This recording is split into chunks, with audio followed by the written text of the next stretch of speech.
Hello friends, welcome back to my channel. ഇന്ന് ഞാൻ നിങ്ങൾക്ക് കൊണ്ടുവന്നിരിക്കുന്നത് ഒരു വളരെ സിമ്പിളും ഈസിയും പക്ഷെ നല്ല രുചിയുള്ള ഒരു ഫിഷ് ഫ്രൈ ആണ്. ഇത് വളരെ എളുപ്പത്തിൽ തന്നെ ഉണ്ടാക്കാൻ പറ്റുന്ന ഒരു ഫിഷ് ഫ്രൈ ആണ്. പിന്നെ ഫ്രണ്ട്സ്, എൻ്റെ ചാനൽ സബ്സ്ക്രൈബ് ചെയ്തിട്ടില്ലെങ്കിൽ തീർച്ചയായിട്ടും സബ്സ്ക്രൈബ് ചെയ്യണേ. എന്നാൽ പിന്നെ പെട്ടെന്ന് തന്നെ നമുക്ക് റെസിപ്പിയിലേക്ക് പോകാം. ഇതിനായി ഞാനൊരു 3 പീസ് മീൻ നന്നായിട്ട് വൃത്തിയായിട്ട് കഴുകിയിട്ടെടുത്തിട്ടുണ്ട്. ഇതിനു വേണ്ടി ഏത് മീൻ വേണമെങ്കിലും നമുക്ക് ഉപയോഗിക്കാം, പക്ഷേ ഒരു മുള്ളുള്ള മീനാണെങ്കിൽ വളരെ നല്ലതാണ്.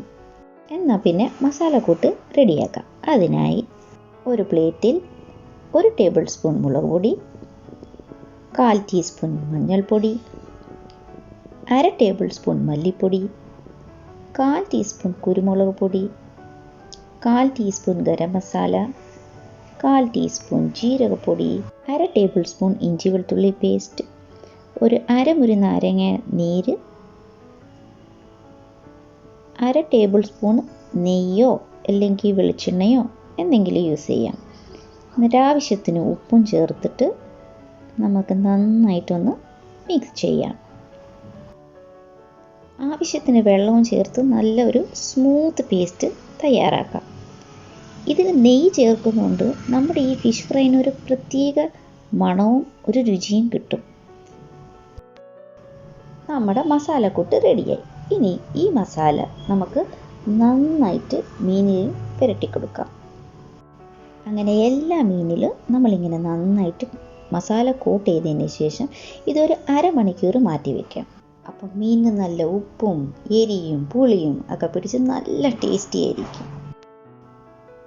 അരമണിക്കൂർ കഴിഞ്ഞു. നമുക്കിപ്പം മീൻ വറുത്തെടുക്കാം. എണ്ണയൊന്ന് നന്നായി ചൂടായതിന് ശേഷം നമുക്ക് ഈ മീനെല്ലാം നന്നായിട്ടൊന്ന് പൊരിച്ചെടുക്കാം. ആദ്യം എണ്ണയ്ക്ക് നല്ല ചൂടുണ്ടാവണം. അതിനുശേഷം ഒരു 1 മിനിറ്റ് കഴിഞ്ഞതിന് ശേഷം നമുക്ക് ഫ്ലെയിം ഒന്ന് ലോയിൻ്റെയും മീഡിയത്തിൻ്റെയും ഇടയ്ക്കുള്ള ഫ്ലെയിമിൽ വെക്കാം.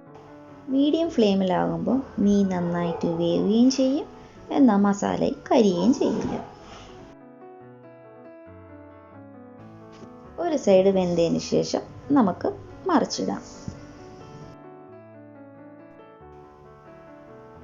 കണ്ടില്ലേ, ഫിഷ് നന്നായിട്ട് ഫ്രൈ ആയിട്ടുണ്ട്. ഇപ്പം നമുക്ക് മറ്റേ സൈഡും കൂടെ ഇതേപോലെ നന്നായിട്ടൊന്ന് ഫ്രൈ ചെയ്ത് എടുക്കാം.